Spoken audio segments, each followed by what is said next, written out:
Hey gang, it's me, Dr. Steve, and what can I say? The Don has done it again. I don't know how he manages to pull it off, but he does time and time again. We're going to see how President Trump has just put himself in a win-win situation that's realizing the corrupt establishment's worst nightmares.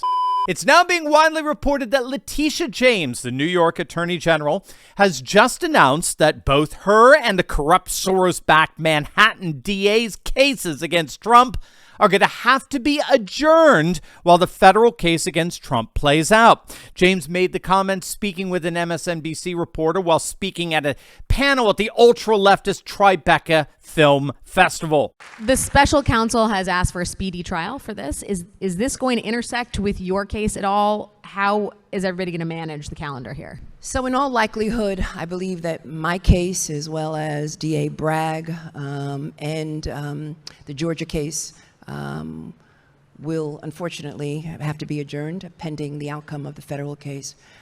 So it all depends upon the scheduling of this particular case. I know there's going to be a flurry of motions to dismiss, discovery issues, all of that. So it really all depends.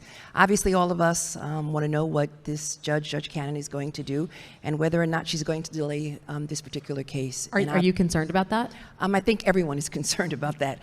So obviously, it will depend upon the scheduling. Now, the reason why what Letitia James just revealed there was patently ridiculous is that all legal experts are predicting that the federal case against Trump isn't going to be tried until after the 2024 election. I mean, you'll hear a lot of news about the rabidly leftist prosecutor doing everything he can for a quick trial. But Trump's defense team has to agree to that. And of course, they won't.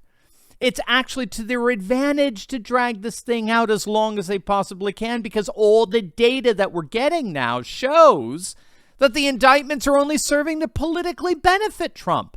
You may have seen that Trump has bagged over $7 million in fundraising since the indictment. His polls are going up. So this is all just a win-win for Trump. Not only is he winning in terms of being able to get all these other cases in New York and Georgia adjourned, all the while pushing back the federal trial dates to after the election, but the indictments themselves are actually helping Trump, not hurting him. Again, it's a win-win.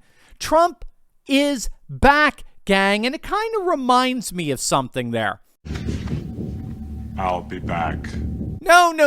It's not that he'll be back. He is back, gang. It is time to celebrate the great return by clicking on that link below and getting your very own Trumpinator 2024 bobblehead in preparation for Trump's glorious reascendance to the United States presidency. Gang, I've got mine. It is awesome. He is so cool. I love it. This collectible bobblehead from Proud Patriots is made with the highest quality material and really is a must-have for any Trump fan who wants to send some energy towards what's shaping up to be the most glorious political comeback in history. Now, don't wait. There are just a limited number of these collectibles, and you don't want to be caught paying way more later on eBay from someone who bought one now. So whatever you do, don't wait. Click on that link below right now. Get one for yourself, for the Patriots of your life, and support Trump 2024 today.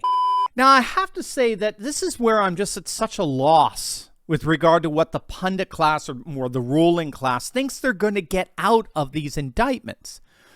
Remember, as far as the ruling class is concerned, the system is fine. Trump is the problem, right? This is the key to understanding. Even the Republican donor class and their mouthpieces at National Review and the Washington Times and Fox and their collective push for DeSantis.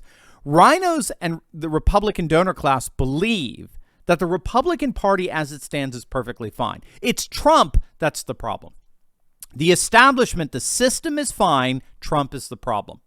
And so in indicting Trump and then hopefully, right, convicting him, the ruling class believes that the assumed health of the system will be enough to delegitimize Trump as a viable presidential candidate in the eyes of the vast majority of voters.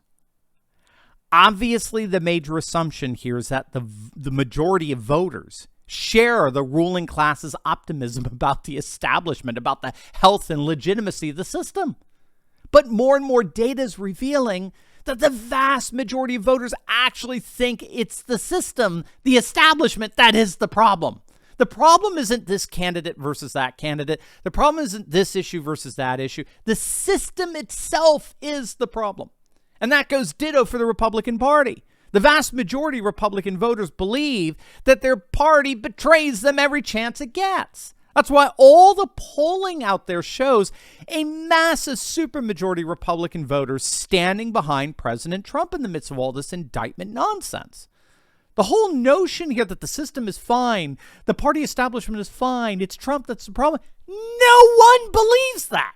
No one among the people believes that. Again, you can't find a better example of the gap that exists between the people and the ruling class, made up of both parties, of course. And it's not like what's happening with Trump and the swelling of support for him that he's getting here.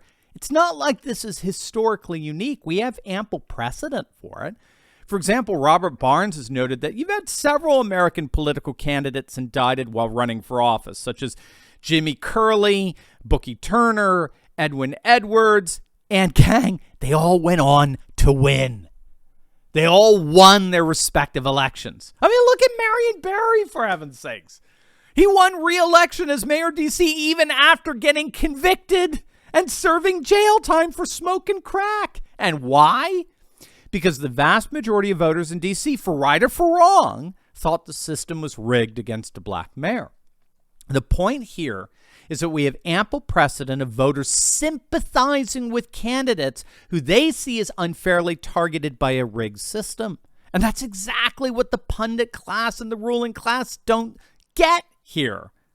This is exactly what's benefiting Trump. Rich Barris of the People's Pundit, he was talking about this the other day, where he noted that he has polling data that shows that non-white voters are actually more attracted to Trump as a result of this because they see him as one of them, meaning he's an obvious victim of the man, of the establishment, of those in power and positions to weaponize the system to oppress.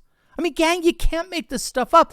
The establishment thinks they're taking Trump down when in point of fact, they're only making him stronger precisely because of how many people, especially non-white voters, perceive the establishment as oppressively corrupt.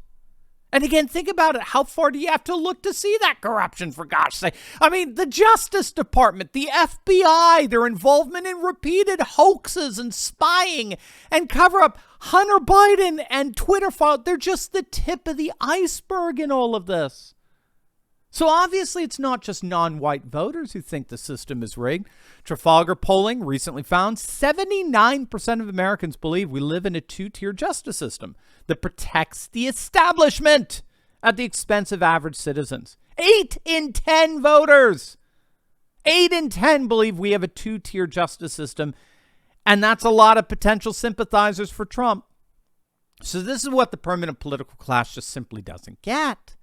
They assume the system is fine and Trump is the problem, whereas the vast majority of voters believe the system is the problem. And Trump appears increasingly to be the single greatest threat to that problem. And now with the New York and Georgia cases being put on the back burner, all the while the federal case gets dragged out past the 2024 elections, the Trump problem for the ruling class establishment just got a whole lot worse. Hey gang, I know what it's like to feel alone out there in these turbulent times, but I broke free.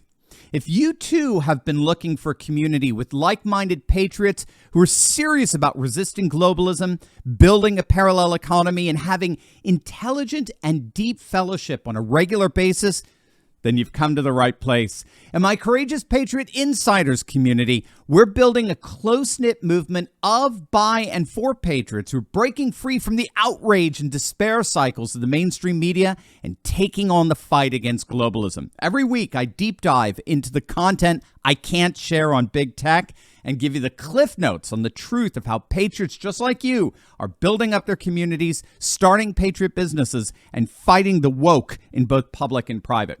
All with a few history and political lessons from yours truly, of course. If you want to stop feeling alone as a patriot and stand together with this fast-growing community, be sure to click on the link in the description below. Don't wait. Join me and my Patriot Coalition today, and let's get fighting.